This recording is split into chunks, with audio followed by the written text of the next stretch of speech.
வணக்கம் மக்களே. இன்றைக்கி நம்ம பார்க்குறது என்னென்னு பார்த்தீங்கன்னா அரிசிங்க. கர்நாடக பொன்னி அப்படின்னு சொல்லுவாங்க அந்த அரிசி பேர்.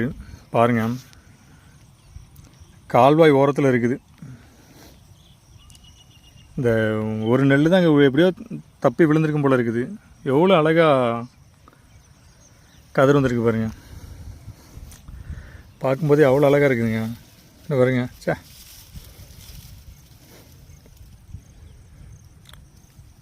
எனக்கு தெரிஞ்சு இதுக்கு எந்த மருந்தும் தூளும் போட்டிருக்கே மாட்டாங்க. சைடில் இருக்க இலை மக்கு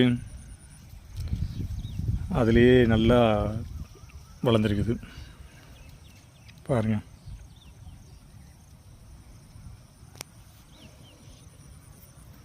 எவ்வளோ அழகாக இருக்குது.